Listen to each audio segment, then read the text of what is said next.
I'm here at the beautiful Bo-Kaap, which is situated on the slopes of Signal Hill, known as the historical center of the Cape Malay culture. Let's find out more about the diversity and also the heritage.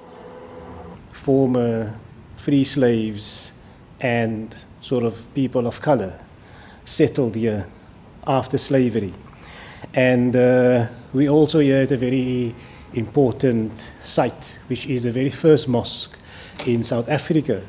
That was donated by a woman called Sarah van der Skaap, although she was registered as Sarchi van der Skaap. And that is because black people at the time, you were always a lesser human being. And so we'll start, our journey from here. We see it as perhaps not the birth of Islam in the Cape, but really one of the most important pillars, institutional pillars of Islam at the Cape.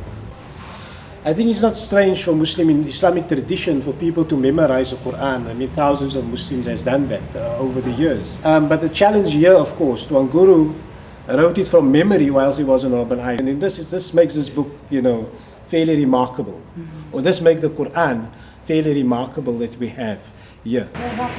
So Bo-Kaap is always known for its colorful houses, the cradle of Islam and so on. And if you look at the architecture of Bo-Kaap, most houses are built in Georgian and Old Dutch style homes.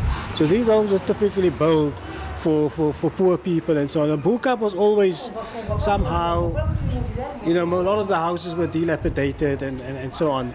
But it's only for the last few years, that people then started to beautify their homes and started to painting in various colors.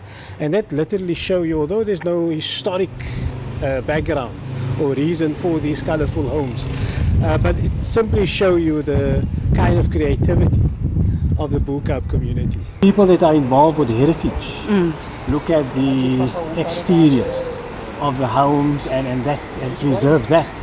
But for us in Bo-Kaap, it's more than that. It's our lifestyle that must be preserved. It's our culture that needs to preserve. And so there's a very narrow way that heritage is being defined in this country. For most people growing up in Bo-Kaap, of course, Bo-Kaap is a close-knit community. Everyone knows each other. Somebody that is maybe in their 50s or 60s can tell a child that is 10 or 11 years old about his great-grandfather and how, and so on. And sort of the interaction amongst communities here are very good in terms of people knowing each other, the closeness, the culture of sharing and caring for each other. It's something that you don't really find in many other communities. And because of the closeness people have, if you look at the importance of the preservation of Bo-Kaap for the next generations and other generations to come, I think the legacy of Islam and the legacy that our forefathers has left behind, if we look back 200 years from now and 300 years, if we look back, I think our forefathers have left a great legacy for us.